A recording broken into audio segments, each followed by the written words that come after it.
live on YouTube. YouTube's always last. YouTube, we love you. It's just the way you work, YouTube. You make me click buttons separately. What's going on, everybody? Andrew Wall here, and I'm joined by, as you can see right over here in this box, I'm joined by a special guest today, a good friend of mine and a colleague of mine, my go-to social media expert, Andrew Perrin. How you doing, amigo? I'm doing great. It's good to be on your stream finally. We've been talking about your content here for quite a while, and I get to talk about social media for an hour, and my expertise is my favorite thing to do. It is. And so for those of you out there that are not already familiar with me, I co-founded TGN, which is the largest gaming network in the world. And this guy's been working on building TGN with me for the last 5 years. And so right now, you're managing directly or indirectly about, what, 50 social media accounts as a part of like your consulting that you do? Yeah, I mean, I manage a number of different brands from different areas of the world. So like domestic brands in the US and Canada, gaming, sports, politics, and then international brands in different languages, social media in different languages. So I've got experience understanding social media, not only in the Western part of the globe, but also internationally. What's it like in Japan? What's it like in South Korea? What's it like in Germany? So I've got experience with how Facebook and Twitter and LinkedIn and Reddit, all of those kind of impact different areas of the world as well. And then just lots of experience with a lot of different types of brands and so many social logins. So many social logins. It's so ridiculous. That's awesome, man. Well, we've got a lot to cover today, and you've already prepared some materials that you want to show us, and there's some unique stuff that we're going to talk about today. And I'm going to pull up the tweet, which has kind of got our agenda for today. But one thing that you're kind of a bit of an expert on is let's switch over to that scene, is the Twitter algorithm. And the Twitter algorithm is real. It's not just the YouTube algorithm, it's the Twitter algorithm as well. And Twitter, as you know, will curate your tweets based on certain things and certain factors. And the first things first, I wanted you just to go over the Twitter algorithm, the logic behind that, and kind of go through. You wrote an entire article on LinkedIn that's kind of been a hit about the Twitter algorithm, so everybody can understand how to use Twitter, because I mean, I think you and I both agree, for gaming channels specifically, it is going to be probably the best social media platform. Just overall, would you agree with that? That it's the best social media platform for gamers to grow off YouTube? Yeah, it can be, because of the way Twitter is designed and the way that the algorithm works. It's one of the best ones to be able to have your video content on there and to be able to transfer traffic to YouTube. And I can kind of go over that here at the with looking at the algorithm. If you pull up my LinkedIn article, sure, I have a nice chart in there, and I can kind of walk you guys Let's through. Check it out. Here, let me go ahead and link this article to you guys. So here's the article that he wrote. This is like, if you guys want to get real nerdy with it, you'll see how nerdy Perrin gets about the Twitter algorithm. He's got an entire LinkedIn article about it. But we'll give you the Cliff Notes version so you can understand the algorithm itself. But I'll go ahead and scroll down. You have a chart here in your article somewhere that we can take a look at? Yeah, it's close to the top. It's close to the top. And really, that chart alone, if you don't want to read through the entire article, tells you a lot that you need to know. And we can kind of give you the Cliff Notes version here on the stream. Cool. So, it's pulled up on the screen right now. Cool. So when you have a Twitter account, you have your profile, obviously, and you have tweets that you're going to send. All of these things factor into whether or not your content gets seen by anybody.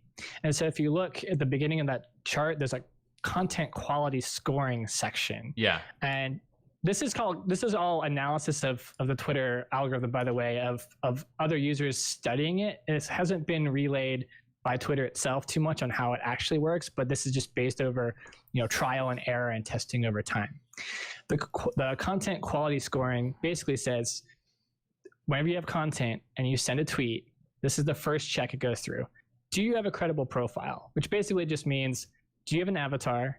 Do you have a banner? And and do you have a bio of any sort that looks cohesive? So okay, so you need an that's basically avatar, filter banner, out. and bio. So you just need to fill in the basic metadata, and that like checks off the credible button. Basically, yeah. And this is to filter out things like bots, Right. filter out like spam users, etc. Have you spent like enough amount of time to make something like legitimate? And it's just kind of your first quality check. So if you haven't even done those, and you're trying to work on Twitter and do something successful, you're already working against yourself. Okay. So the second check comes more basic down to the tweet. That's the only profile check you really get. And then it's, does the tweet have any type of media attached to it? And if so, if yes, it kind of prioritizes it in the algorithm. And we'll get to that step in a second. And then the next check, and this is the most important one that I see creators and especially creators and YouTubers mess up, is does it include an external link? And if it does, it actually deprioritizes it in the algorithm. It says Twitter doesn't want users on that platform to be sending their followers off of the website. They want people to stay on Twitter. So the algorithm is designed to entice people to stay on Twitter. And so if it contains an external link, it's going to basically say, yeah, your tweet, we're not going to like that as much. We're not going to serve it to as many of your followers. Got it. We've got a couple questions in chat here, a couple follow-ups. First of all, shout out to That's How I Roll, remix by George. It's great to see you here. Darsizzle Offshore, the most famous female angler on YouTube, is in chat right now. What's up? Relia's here. Abdallah Smash is here. I know you know Abdallah Smash, Perrin. But the question here from Darsizzle Offshore is, in this credibility check that you're talking about right here, does being verified, does having that verified Twitter check mark play into that credibility score or credibility check that Twitter does to determine whether it's going to show your post to your followers? Do you know the answer to that? As far as I've seen, it does not. It really only provides a credibility check as a brand for you to have legitimacy just as a brand on Twitter, so people can verify that you are who you say you are. So in that way, yeah, maybe it could help engagement, because if people see that tweet, they see that you're verified, they're like, oh, that's who I was looking for. This is the right person. I'm going to engage with you. Algorithmically, I don't have any evidence or any testing that says it changes anything. Got it. And they're asking, well, let's just cover Twitter verified really quick. By the way, Echo Gaming, it's great to see you here. By the way, all of you guys can ask all of your questions about the algorithm and just cut us off at any point.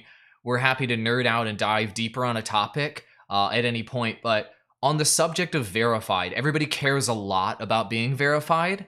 How difficult is it or not right now to be verified? I know that the pipeline kind of slows down and starts again. Are you aware of the specific requirements right now? And isn't there any way to get verified faster, etc.? So we can get past the whole how do you get verified question right now. Yeah, so everybody wants to, get verified by like having a contact at Twitter or knowing someone who knows someone to like get that push forward and get that push through. Technically, that can still happen, but Twitter really is trying not to do special favors like that. They've opened up a very specific submission process to go to get verification, and there's very clear steps on what your banner should look like, what you should be in your bio, what your avatar should look like, what your content should be like, and if you can prove who you are and what your brand is. If you have a cohesive brand that you've worked on, and it's very likely that you can get verified. If you haven't spent time on that, I wouldn't bother submitting until you do. But they open up a very clear pipeline process. You can look up their form. Their form gives you all of the information. That's the way to do it. Make sure your brand is cohesive. Make sure it's clear that you are who you say you are, and back that up with Twitter, and they will verify you. As far as I know, I don't know how long it takes for a request to go through. It could take months, depending on Twitter. Their pipeline. I have something funny. I have something funny to show. Thank you for that answer. I know I'm going to be cutting you off a lot because that's kind of what I do. But I'm showing the form right now. I'm going to link it to you through Twitter DMs, dude. It says check back soon. Oh, is it down right now? It says check back soon, amigo. So here's how you get Twitter verified. Over capacity. Yeah. They're probably a bit. Actually, this has been down for. I sent this to some followers last week on a different branded account because they're asking about it. It's been down for a little while, so it either means they're over capacity or they're working on improving the process. That happens. So it's not there now. Check it. For now, I would just, if you don't know what that criteria is because that page isn't there, make sure you have you in your banner. That was one of the suggestions, is make sure you show you in your banner. Make sure it matches you in your avatar, right? And make sure your bio links to something that's you, like especially things like your own website adds a lot of credibility. Your LinkedIn adds a lot of credibility, right? And other socials where all of that branding is the same. That would be my biggest suggestion with it. And all right, let's continue to move forward. So anyway, that's the verified process. As you guys can see from that link, it's been down for a while. They're saying over a month. Also post an article link. Yes, I'll post the article link one more time. This is a deep article on the Twitter algorithm. So if you guys want to nerd out about that, here it is. I'm dropping it in chat right now. Be sure to give Mr. Perrin a like on this article because he put in hours and hours. I helped him edit this thing. But anyway, let's continue to talk about the algorithm. You just finished up the content quality score portion, and now we're looking at select group of relevant Twitter accounts. So please continue. We need to finish up. We need to make sure we can get through all of these concepts with the Twitter algorithm. Yeah, so this is, for me, I feel the most important part. And whenever you first send a tweet, essentially what happens is it serves that tweet to an initial part of your following to see how it does. If it does well with that initial part of your following, it serves it to a much larger portion of your following. Okay. If it doesn't do well, it really just kind of dies. And you can kind of tell within, I think we found within 2 minutes, you can kind of tell whether a tweet lives or dies. 2 minutes, okay. Specifically, it says, are your followers online? Yeah. Do they regularly engage with your content? Yes. If so, move on. Do you, and this is the important part, do you regularly engage with their content? Okay. If so, then it's going to serve that tweet to a lot more of your following. So it's really important on Twitter to have your friends there to support your content, and that you support their content and you engage with them regularly. And I think that's the part that a lot of people leave out, especially as content creators. We're always so focused on getting our content just out there, but really you're going to get it out there more if you make these relationships on Twitter, you engage with these other people and you support them. It's going to be self-serving in the end. It's going to help you get your content out there more. So you're saying engage more than broadcast, right? Yeah, in general, that's always kind of my shtick with social media, especially Twitter, with anybody who's on there, is you should be talking more than you're broadcasting. And I go through that in the article. You should be having conversations. Use Twitter as a conversational tool to talk to your fellow creators, to your friends. And then when you post content, it's going to be far better supported by your friends because they know who you are and you talk to them, but also algorithmically as well. Right. So this isn't just like, hey, best practices, be sure to reply to your fans. This is like the algorithm will reward you and push your content even harder. Gluten Slayer, great to see you. By the way, Bastion Martinez, Evil Laugh Gaming, thank you all for joining. But this is the actual algorithm will push your content more if you engage with other people. So it isn't just like a generic best practice. This is like proven numbers. Yeah, and we'll show some examples here. Let me see if there's anything else in this chart I wanted to hit on. There's further signal rankings down here. Did you want to cover any of these? Not really. Those are just kind of additional, like once you've already kind of succeeded, how you can like really kind of get captured and sent to even more than your following. And it's just really like, was your tweet already successful? And then it kind of identifies why, and then it really pushes it out there more. So if you get the content quality scoring and that second, the group of relevant Twitter users done, the rest of it kind of comes along naturally. So let's take a look at, actually, let's do a PewDiePie example because he has... PewDiePie, we're always talking about the Pewds, man. I'm sorry, guys, but PewDiePie is a gangster creator that you can learn a lot from. People are like, I already know about PewDiePie. Do you actually know what he's doing well? The reason why he's got more subscribers and more viewers than you is because he's an expert. So, okay, I'm always talking about PewDiePie's YouTube channel and what he's doing well there and talking about how genius he is. So what is he doing? What is he doing right on Twitter then? Actually, it's funny. Dark Sizzle Offshore just made the comment, and this is exactly what I'm going to talk about. When someone's saying when someone's tweet feed is the same as their tweet and replies feed, she pukes a little bit. So that's exactly what I want to show. So if you start out on PewDiePie's tweets feed, right? You know, obviously he's got some retweets, some content, some posts up there, but hit his tweets and replies, and you get a whole new picture. Look how much he's talking to people. If you scroll down for quite a while, it's just him replying, having conversations with his followers, with other creators. So he's forming relationships, and this is where Twitter can really shine, is whenever you start engaging with other like similar creators to yourself and kind of making yourself known and forming that kind of collaborative friendship through a social media platform, then they're going to be more willing to support your content when it comes up. But look how much he just uses it to just talk. He's just talking to people, replying to people constantly. He's constantly on Twitter just having conversations. So his account appears in an algorithm as very active, first of all. And all of these users that he's engaging with, if they engage with his content now, it's going to boost him up in the algorithm. Because remember, that second part of the algorithm, when it's checking, do the initial sampling of followers, did they engage with your content? Do you engage with yours? It's meeting both of those check marks, and then it's sending his content out even farther. So, I mean, obviously, PewDiePie is already a very successful creator, but he's doing it right. And he's a good example of how to actually broadcast on Twitter and how it helps you. Right. I mean, some of these replies are getting 8,000 likes, etc. I mean, his main tweets will get like 67,000 likes, but these replies are getting big engagement. So Twitter is pushing replies more and more. I'm seeing this in my feed.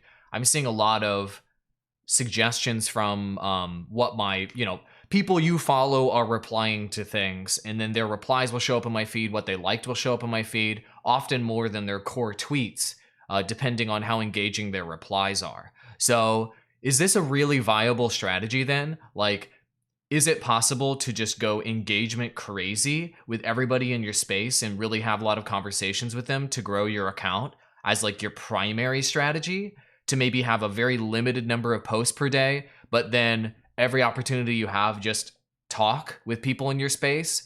Is that basically the strategy you're suggesting, or namely because that's what the algorithm wants?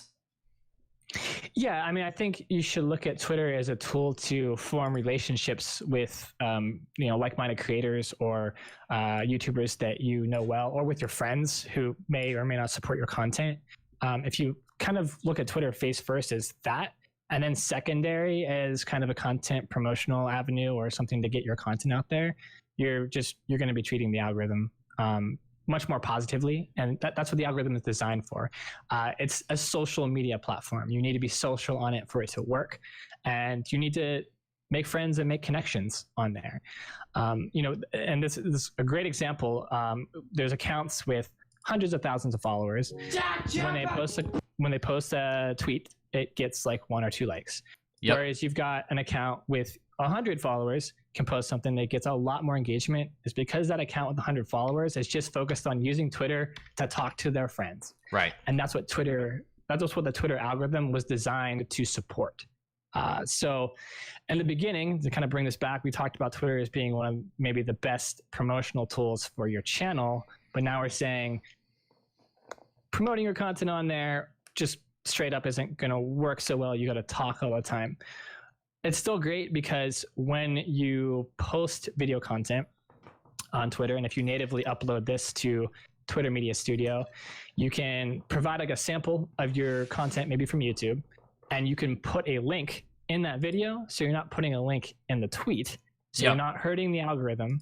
So you can have you can just have content the way that Twitter likes content, while also allowing users to find your channel and to find the fuller video, or maybe you're teasing something, or maybe you're promoting a live stream coming up. You're allowing them to get traffic out from Twitter to somewhere else. But the only way to do that successfully is through video on Twitter. I tell my followers about that all the time. I've got an entire video just tutorial on this, and I'll show an example of just your promotion of this stream. You didn't link to the YouTube video here in your promotion of this stream. You actually made a video where you're talking about what's happening. It's an embedded native video. I'm showing it on screen right now if you can't see it, dude. And you have a link to the YouTube video here in the corner, and Twitter did not punish this post because this is native content, and this is native media on the platform, which, as we covered earlier, the Twitter algorithm wants that. That is one of the checks that it's going to do to determine whether the content quality score.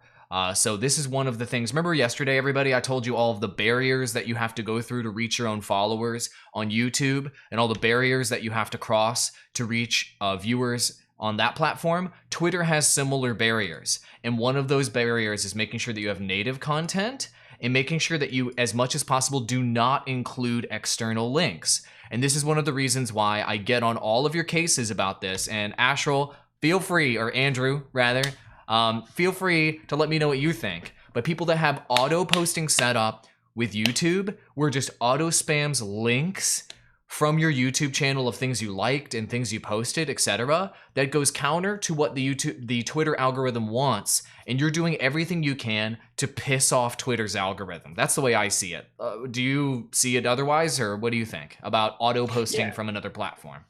Absolutely, yeah. I mean, I know personally when I see those, I'm unfollowing those people, and it not only breaks the algorithm, it's like robotic content. It's not human. It's not genuine. Yeah. And social media has this human element that we're all attracted to.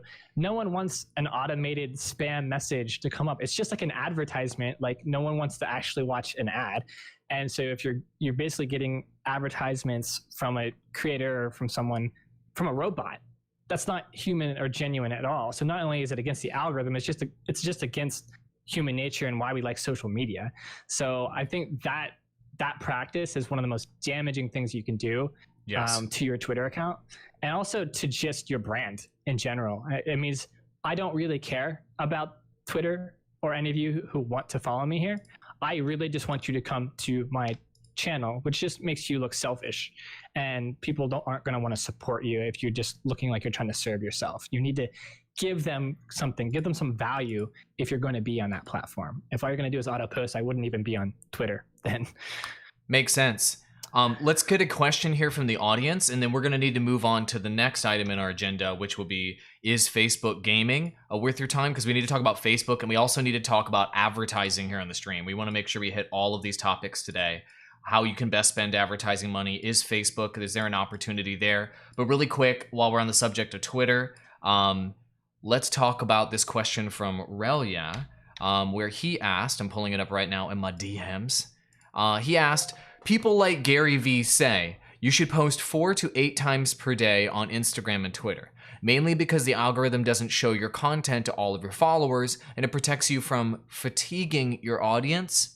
I wanted to know, is that your opinion on the number of times to post on each social platform per day? So what are your thoughts on quantity of broadcast, of posts basically, versus quantity of engagements? If you were to give some benchmarks or some rules there for Twitter specifically, since we're focusing on that for gaming channels, what you got, Andrew? I mean, in general, I always go back to engage more than you broadcast. So just make sure you're doing it more than when you broadcast. And I've run Twitter accounts that, do 1 post per day. I've run Twitter accounts that do 20 posts per day. Both can be successful. So it's basically do what you can. As a creator, sometimes your focus is primarily on YouTube, and you're not always going to be able to get to that 4 to 8 posts per day. Don't hold yourself to that. Just do what you can, and make sure that you engage more than you broadcast. And try to make sure that you do something there daily. Try to make sure you are at least engaging daily, and then broadcast if you have something worthwhile with value to broadcast. I don't think there's a specific ratio. I don't think that anything like that is necessarily true. It really comes down to what can you do, and what, without pushing yourself too hard and making it so that Twitter is going to burn you out or something. So I always fall back to the general rule of thumb: just engage more than you broadcast. Engage more than you broadcast is definitely the way to go on all of these platforms, 100%. And so that when you do broadcast when you broadcast, it has an impact. And if you guys are wondering, how should I spend my time on creating gaming content versus engaging in social media? I have an opinion on that. And the bottom line is, I recommend posting less on social media and making, like you're saying, those posts high quality, potentially video posts when you actually spend time to post on socials and make a good video for your socials for that day. And just do one quality social post that day and then engage with people the rest of your social time so that you can spend the majority of your time creating your core content on Mixer, Twitch, or YouTube.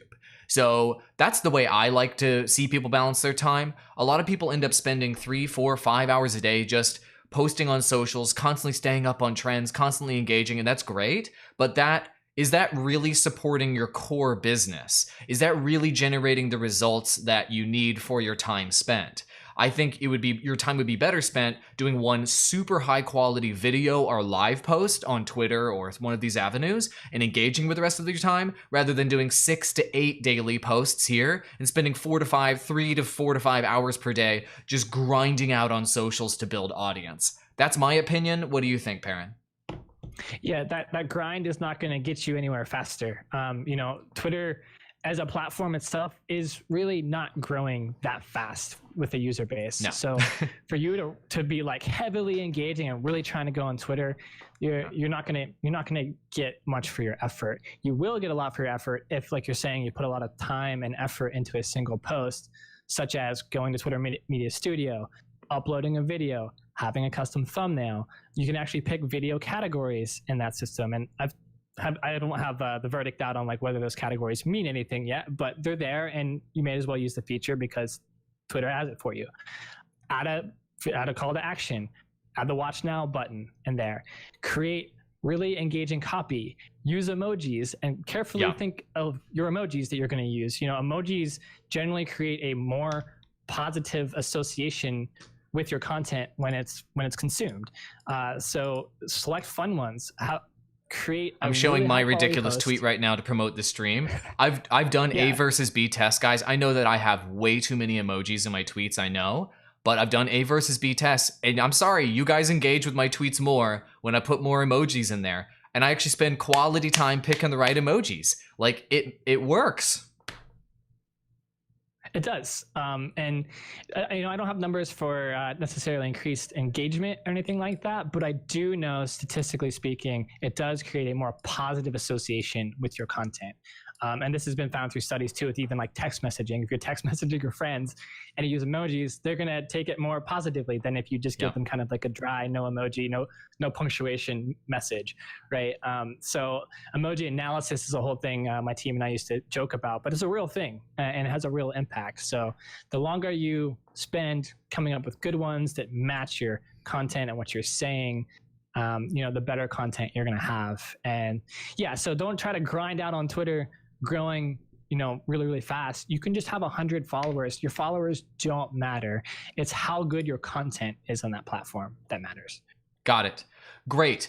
Let's take a couple questions from chat, and then let's move on to talk about Facebook opportunities, Facebook gaming. Is that worth your time? And then after that, we're going to talk about advertising, and should you invest your money into advertising on social media? That's one thing that Gary Vee talks about all the time, is if he feels like his only regret is that he's not investing enough money into advertising right now on Facebook. So let's talk about advertising after this. But really quick, Darsizzle Offshore is saying, and I'd like to know your opinion on this, Perrin, or whether you've experimented with it. Darsizzle says, what about using cards on Twitter? Obviously, I like to do a native video upload with a little call to action to YouTube rather than linking. She's saying, what about cards? You get better results with cards. Have you tested cards? Do you have an opinion on that? Or would you like to do research and come back and answer that one later?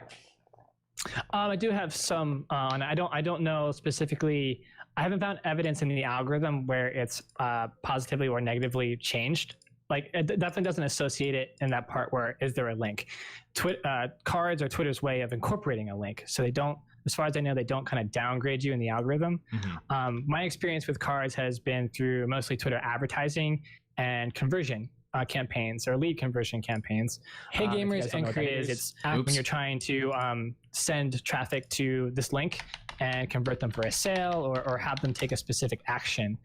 cards create better conversion rates in general, because Twitter has designed them specifically for that purpose. Right. So if you're using cards to send users off site or off of Twitter, that's what they were designed for. So you're operating within Twitter's intended kind of guidelines there. Got it. So yeah, I'm just looking at Dark Sigil Offshore's feed right now, and obviously that duo is linking to YouTube videos, and they have these big, nice images, and they're talking about those conversions of those strategies, just so you guys know what we're talking about. So this would be like a link, a native link with an image, and then there's like a direct link here through a YouTube video that pulls the thumbnail. Anyway, there's a bunch of different ways to link. My personal one that Andrew Perrin and I endorse is uploading a piece of native video with a call to action at the top, but obviously cards are an option. What you don't want to do is just link to your video as much as you possibly can without having some sort of media involved. Otherwise, you're going to get punished in a significant way when you do so. Dark Sizzle Offshore, #1 female angler in the world. I'm just saying, God bless America. Okay, great. So let's move on to the next topic, because I think we're already like 20 minutes into this thing, so we need to make sure we cover all of the topics here. Great. Tom Nash is in chat. Great to see you, you fellow YouTube expert. There's a quick question about YouTube here from the Family Bovine, asking what happens if you gain a strong click-through rate and have a relatively weak 2-minute watch time on a YouTube video? So really quick on that one. I'll talk about this offline with you, but long story short, if you have a really high click-through rate, hopefully that's a higher click-through rate than the competing videos that you're going up against on YouTube. If your watch time is weaker than that, than your competitors' videos as well, you may win the first round of the battle, if you will, the click-through rate battle, but you're losing the second round of the battle, the average view duration battle versus competitor videos. So it is going to nerf your performance versus that other content. So we'll talk about that separately, but you kind of have to win both of those battles, both the click-through rate battle and the audience retention battle on YouTube, in order to have your video get massively suggested. You kind of have to have both at the same time. If you're missing one component or the other, it is going to decrease the performance of your content, perhaps kill the performance of your content within the first 4 days. We'll talk separately about that offline though. This is a social media stream, so we'll focus on that. Beautiful. Good to see some people here from Periscope, Sultan, as well as Roth. It's great to see you. And Xena Star, awesome to see you. Just tuning in now on YouTube. Gamer Turk is here as well. You have time for a Facebook gaming question. We had that the other day. Let's freaking go. You feel like you've wasted so much time and effort listening to some social gurus? I don't know. We don't claim to be gurus. We just are practitioners. So we've been operating social accounts professionally. Both Perrin and I have been operating accounts socially, professionally for, what, 5 or 6 years now? Every single day. So that's what our knowledge is based on. Not based on us claiming to be social experts. It's based on thousands and thousands and thousands of repetitions and experience. Great, let's talk about Facebook gaming. I'm pulling it up on the screen right now. Andrew Perrin, oops, wrong scene. Facebook gaming, is it good? Does it suck? Should people care? Perrin, tell us all about it. The verdict isn't out on that yet. I think Facebook gaming, specifically Facebook gaming live streaming, is a potential big opportunity for creators because it's monetized. It's been a while since there's been another video platform outside of YouTube where you can actually monetize, and Facebook is one of the biggest, obviously one of the biggest social media platforms out there. So live content, and I've been testing this out with the team. Like I said, we don't have a verdict on it yet, but live streaming and live content on Facebook is the most successful type of content you can do by far. Video being second best, imagery, and then normal posts kind of hierarchy going down there. We have a lot of experience with Facebook pages. So hold on, you're saying live and video are both at the top of the hierarchy, or is one of those higher than the other? Is that unclear? What is your analysis there? So far, what I've seen is live being up above video. So you got live content, live is at the top, content, image content, then video, non-image content being at the bottom kind of tier. And then image. so with Facebook gaming, you have to create a page. And so there's a lot of stuff that you have to consider when you make a page, and there's a lot of Facebook algorithm treats pages in a specific way. I actually wrote my second LinkedIn article on this as well. I don't think we need to actually show it, but I can just kind of allude to it. Basically, Facebook pages were designed to be a marketing source for brands. So they want you to advertise when you have a page. You can start by getting some organic reach. So let's say you can get some likes on your page. Let's say maybe you advertise for some additional likes. You're going to start out with a healthy amount of organic engagement. Over time, the algorithm will eventually make all pages reach 0 organic engagement because they want to entice you to advertise. Hold on a second. So no matter, let's take a moment there. No matter what you do as a page, eventually your reach is going to go from wherever it's at today down to nothing if you don't pay money to Facebook. Is that correct? I want to make sure everybody is really clear on that. Is that accurate to say? Organic reach, non-paid reach. Yeah, I mean, it's actually quoted. I have to search my article, find the specific quote, but it was quoted by a Facebook rep themselves, not just a rep, person who kind of controls the page strategy and dictates it, saying that eventually all organic page reach will reach 0. For more successful brands and pages, it'll take a lot longer. For less successful ones, it won't take that long. I have tested this with one of my own pages, and it's very quickly gone down to almost 0 organic reach. However, if I live stream to this dead or so page with no organic reach, I have pretty good organic reach. And we're still kind of determining where in the algorithm that comes from. But obviously, Facebook is very focused right now on live content. They're trying to push their gaming vertical. And so when you post that live content through Facebook, there are more areas within the Facebook platform where that's going to show up. And kind of what my team is looking at now is what happens in the newsfeed when you go live. I noticed that when I go live, it sends out notifications on but you're also phones to people who have liked my page or maybe active with my page or maybe even inactive. And so live streaming, it's the most kind of connected content type in the most areas on Facebook. So it gives you the most chance for organic reach. Got it. If you advertise on top of that, that's what they're looking for. Facebook wants you to be doing live content, especially if you're a gaming page, and then advertising that page, marketing yourself. They want you to use a page. Think of a page as a advertising tool for your brand.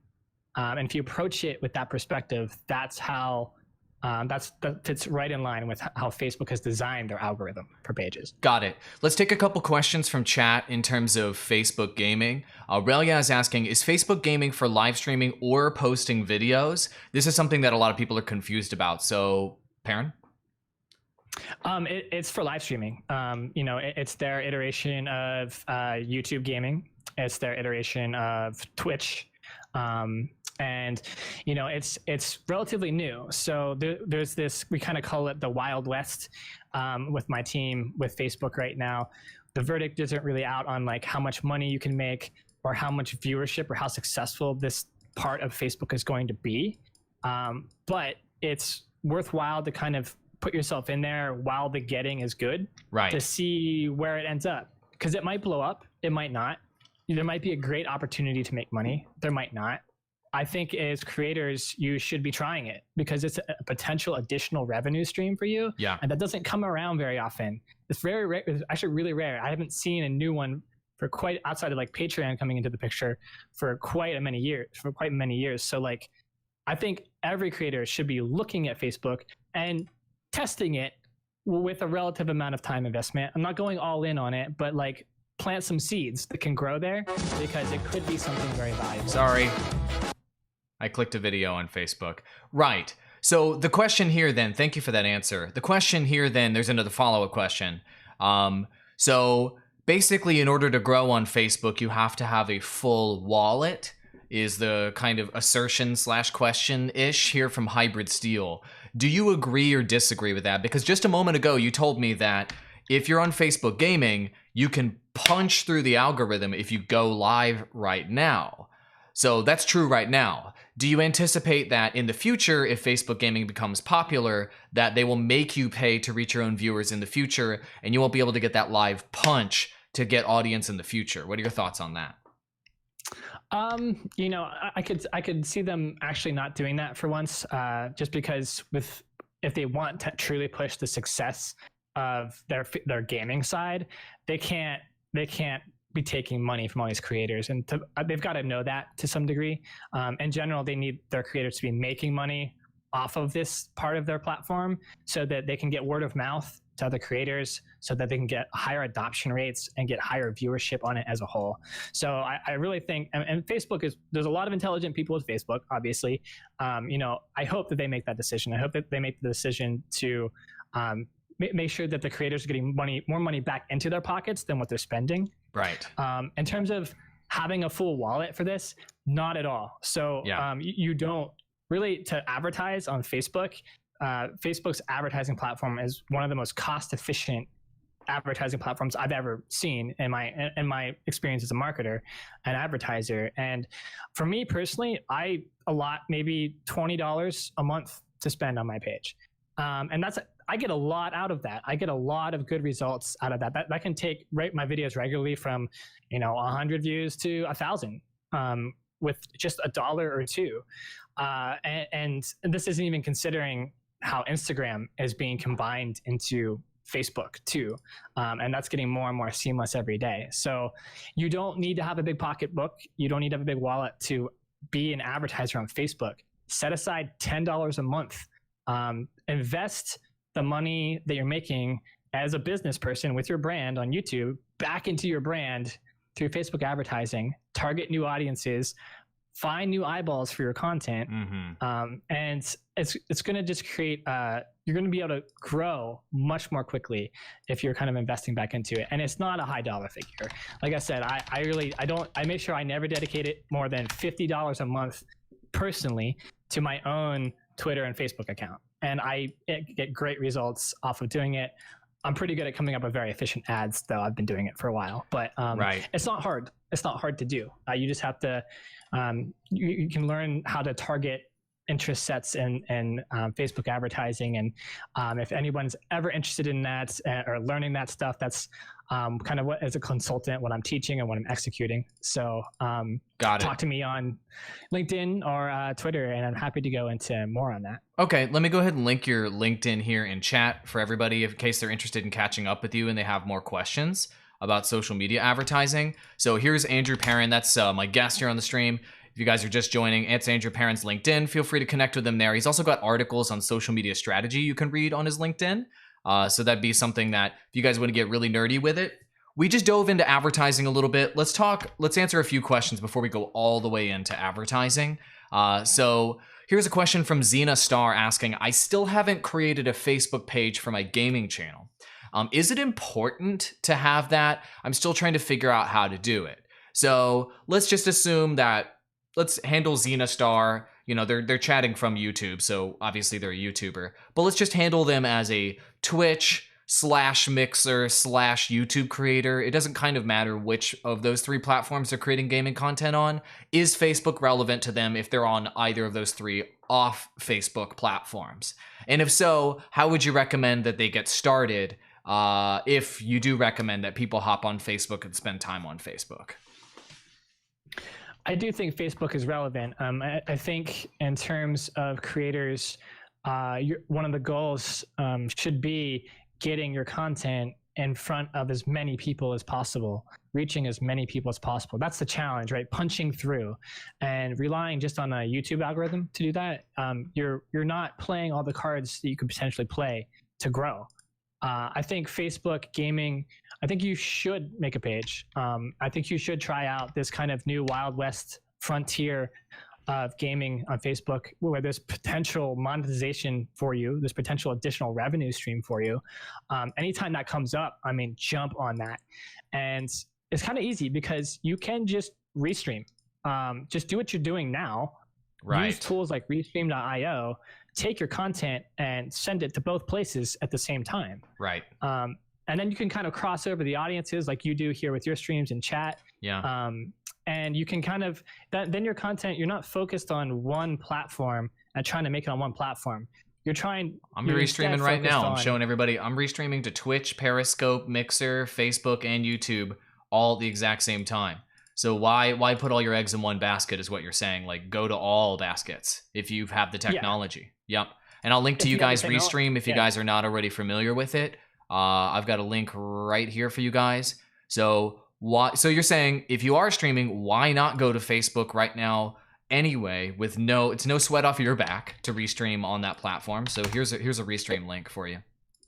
Exactly. I mean, with doing live content, and if you've already got a live strategy for your YouTube channel, and maybe you're doing Twitch too, you've already got a live strategy. Just add Facebook on there. You're barely changing anything really.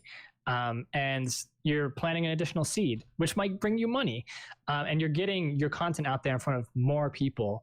You're only going to grow faster if you do that. And I adamantly believe in doing so. Like, you spread your content out, get it in front of as many eyeballs as possible. That is the main challenge that every creator is stifled with, is how to get eyeballs on your content. And there's sometimes very few solutions to that without spending advertising money, like that. But with tools like Restream.io, when they make it easy, you don't have to necessarily create or have a better internet connection or a bigger rig or something like that, or spend more money. People have made tools out there. Be resourceful, get your content out there and from as many people who can see it. It will speed up your growth.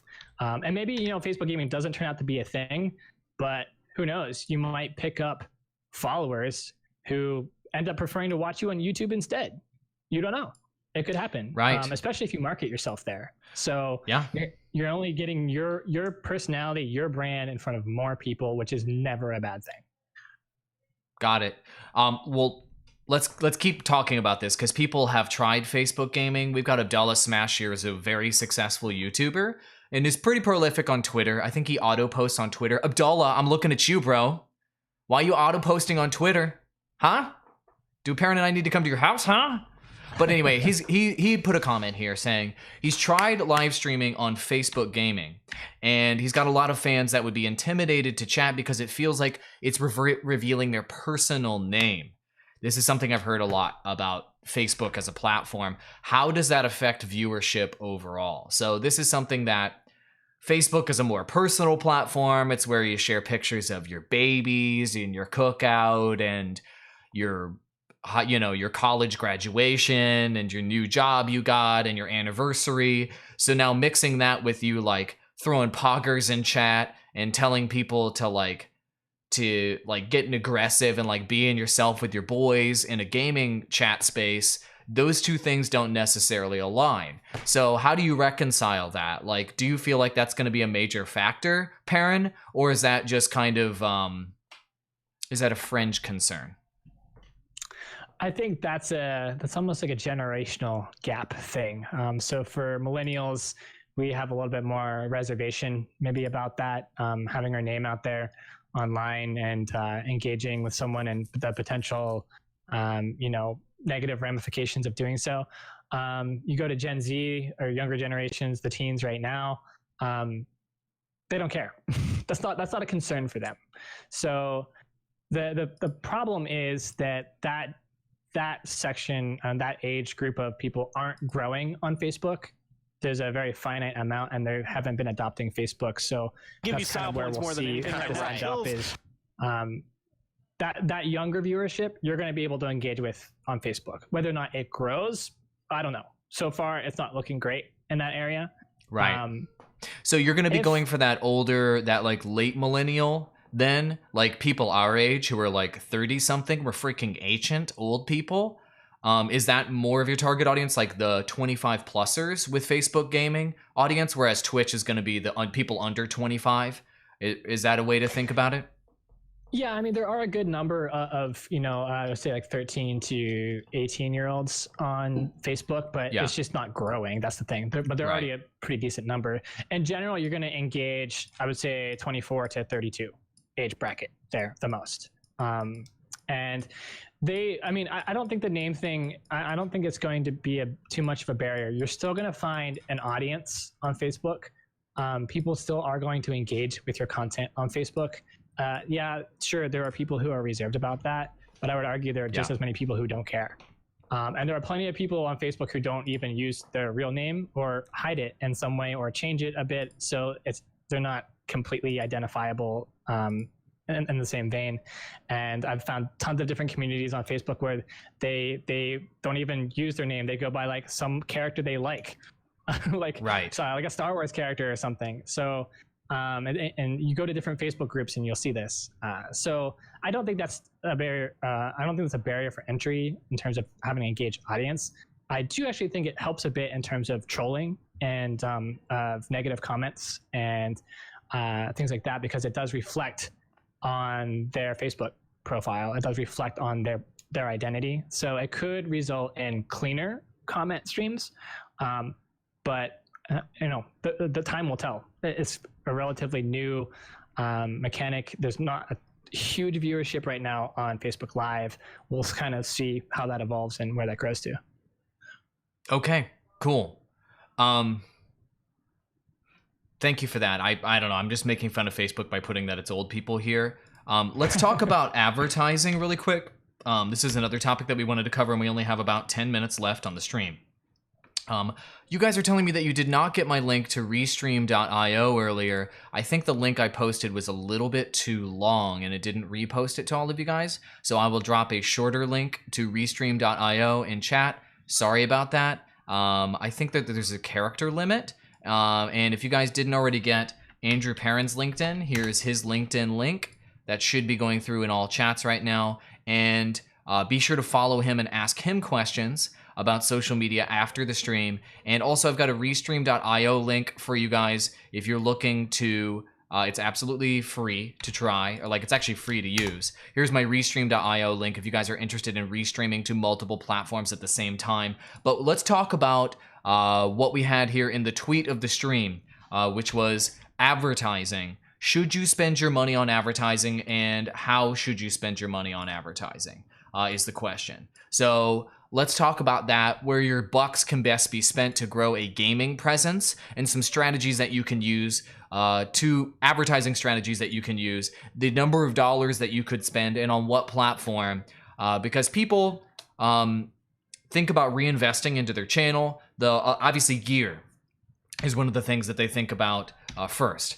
I need to get a better microphone, I need better headphones, lighting, etc. And that's cool. Getting the gear is good. But once you get all the gear, you got your gear. So what do you do next? Should you just pocket the money for a rainy day? Should you reinvest it into something like advertising? Is that even worth it? Perrin, what do you think, man? So for me, it's, you spend all this time making like the best content you can make, and you put lots of money into it, you reinvest into it, you make it as high quality as it can be, and you send it out there, and you just hope it does well. Why not actually help it? Like, why not invest, and when you send it out there, to ensure that it does well? And that's kind of where advertising comes in. Like I said before, kind of the main struggle that every creator is dealing with is punching through, finding those eyeballs, getting that audience. Advertising was designed specifically for that. Right. And you don't need a lot. Granted, we've done testing on like AdWords for YouTube channels, and that you do need a lot. That's designed to have a real marketing budget for it to be effective. That's not the best way to go through and advertise. I wouldn't recommend it to you unless you're already really big and making tons of money, or you're just really, really rich and you have lots of money to just blow. Where you can invest is through social media, because you can expand the reach of your content. You can, and this is the area where you don't have to worry about the algorithm so much with, like, for example, Twitter.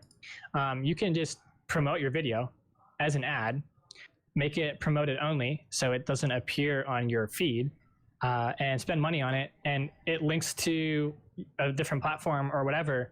It's an advertisement. That's what it's designed to do. You don't have to worry about fitting within the algorithm.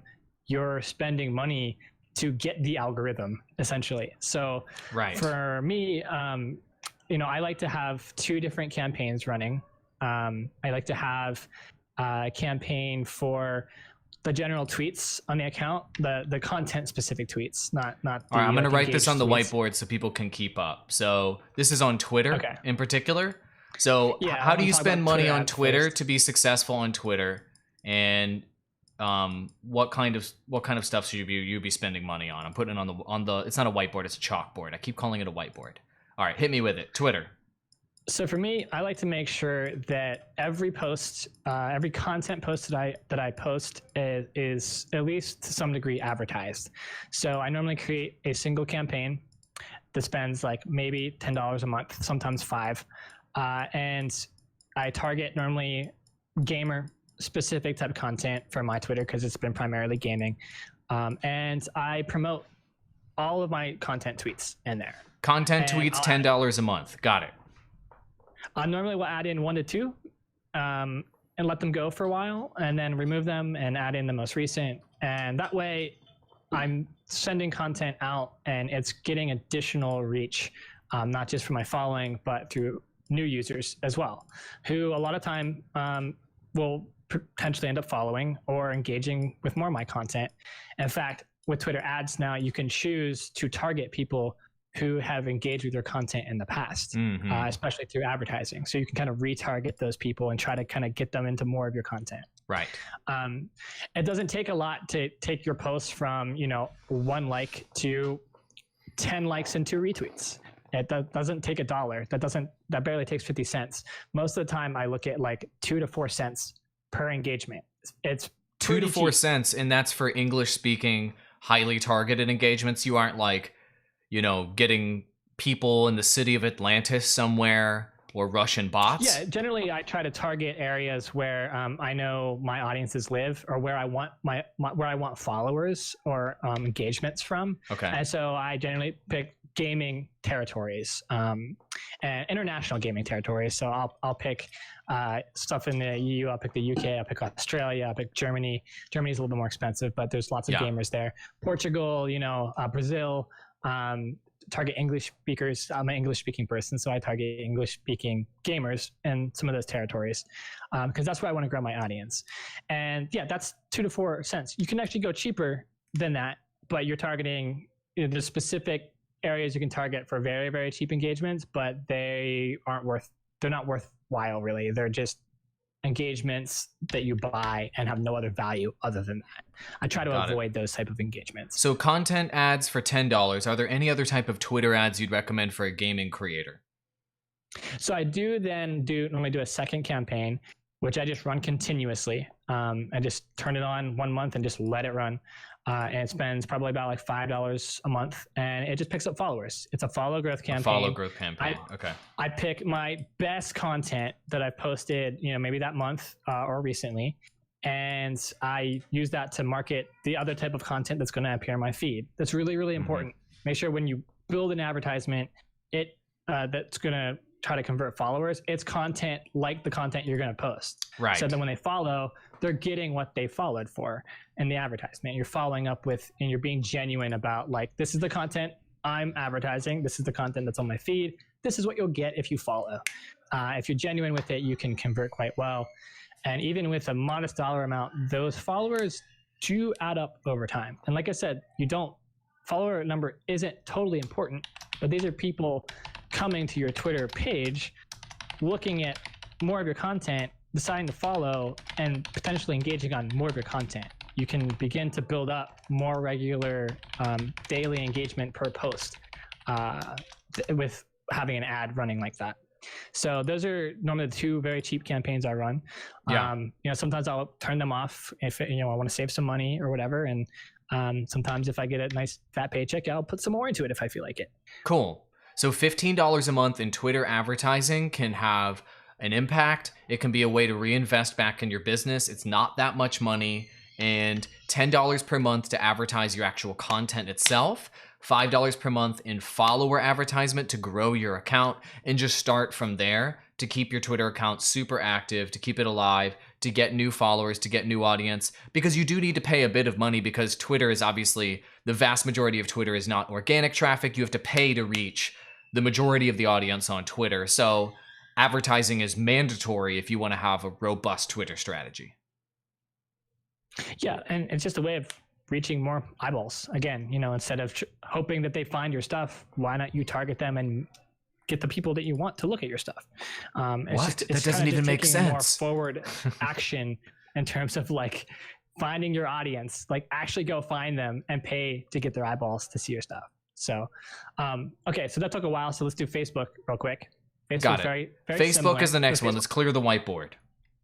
Facebook, I'm talking about page advertising. So obviously you have to have a page for this first. And I always kind of look at Facebook from the perspective of pages and branded pages.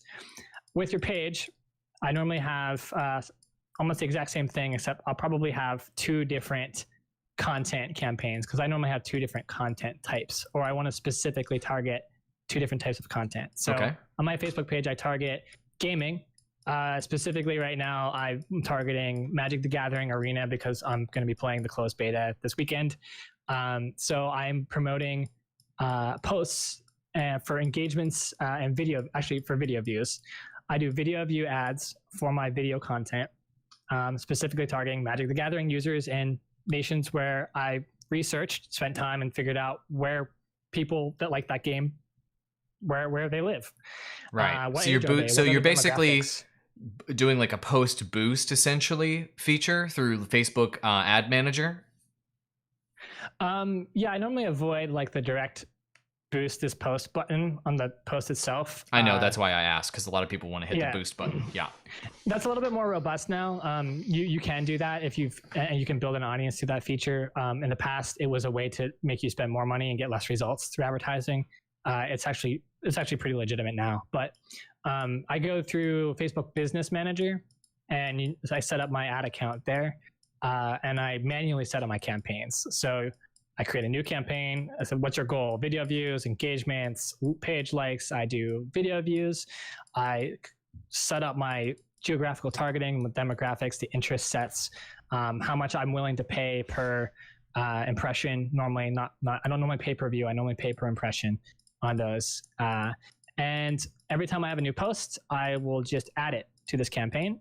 And sometimes I'll turn off the old ones after they've been in there for a while. I try to keep fresh content in that campaign cycled. And I will spend for post promotions $5 a month. $5 a month per content type. Engagement can be very cheap on Facebook. It can actually be less than a cent. It can actually be less than 1/10 of a cent. Less than 1/10 of 1 penny to get an engagement on Facebook. So Facebook, you're going to get a lot of mileage if you spend advertising money there. Yeah. So you guys see how small these dollar amounts are? Perrin was just recommending starting with $15 a month in Twitter advertisement, Facebook ads to advertise your content. Once again, it's another $10 per month for these 2 different content types, depending on what your content is. Do you have a follower campaign that you would recommend doing on Facebook as well, like a like campaign? Yeah, so I see you already written here the second content campaign for different targeting. So I also target social media marketing, and for that type of content, that's another $5 campaign, different targeting there. Then I'll do a page like campaign, and I'll try to, again, pick my best content, pick my best video content. I normally try out a couple different ads. I'll try out just a text ad, just an image ad, and then a video ad. And I'll do $5 of page likes per month. And I keep that going continuously. I just update it with fresh content when I have it. And this creates a number of really interesting effects on your page. So when you have a couple different ad campaigns running, what this does is increases user traffic on your page in general. So if I post a new post, or if I go live, there's a higher chance that there are people already on my page looking at my page when I go live. And so you can actually get additional benefit from your advertised audience and kind of turn them into organic audience if you're good at targeting, you have a lot of content, or you go live often, or you select your ads to show when you go live. You can actually do that. There's a lot of options here, but in general, it increases your organic reach for every post on your page while you have advertisements running. So there's a cumulative effect for a very small dollar amount. So in total, I think we'll end up doing $30 per month between Facebook and Twitter. Like I said, I try to stay under 50 per month if I can. $15 a month on Twitter, $15 a month on Facebook.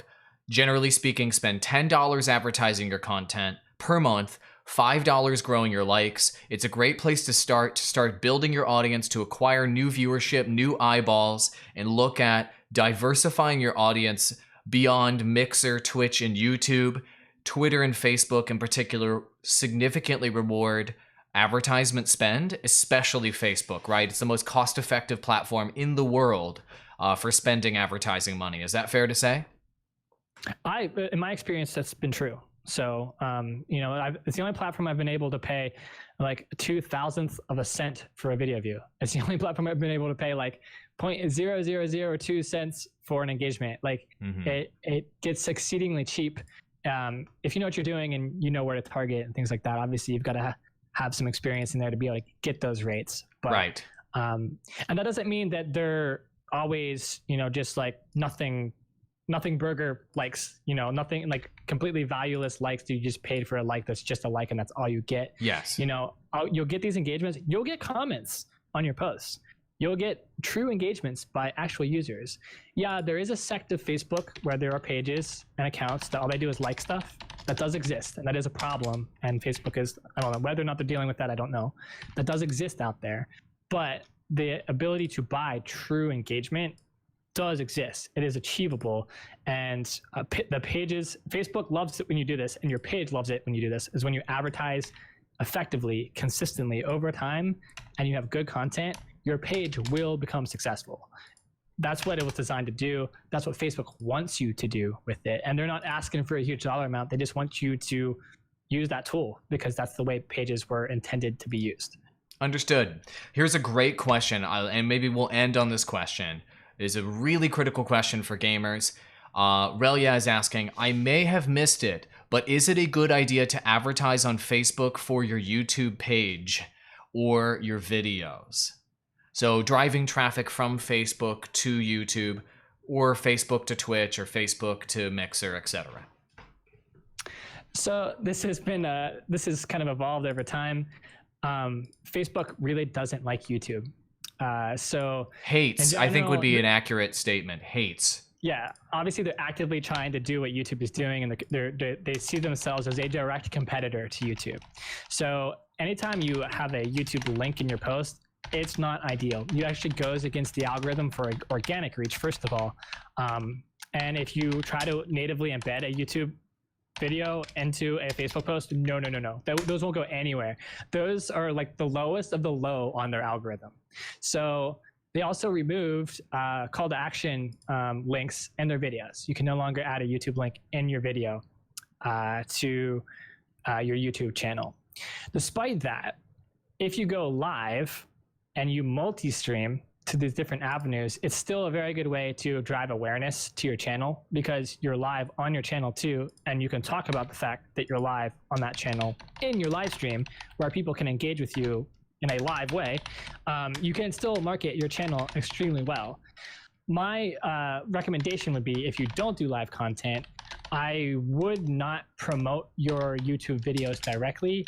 I would, on your Facebook page, create content about you as a creator and your lifestyle as a creator, or additional content for your Facebook audience, and allude to the fact that you have a channel. Talk about the fact that you have a channel on YouTube. Actually edit the link into your video to show it to people. But adding the link into the actual post copy, not a good. So you got to kind of just be creative in how you get your audience over to your channel, and do it in a genuine way. Do it so that you care about your audience on Facebook, but also there's some good stuff over here on YouTube that I'm doing that might be a little bit different from what you're getting on Facebook.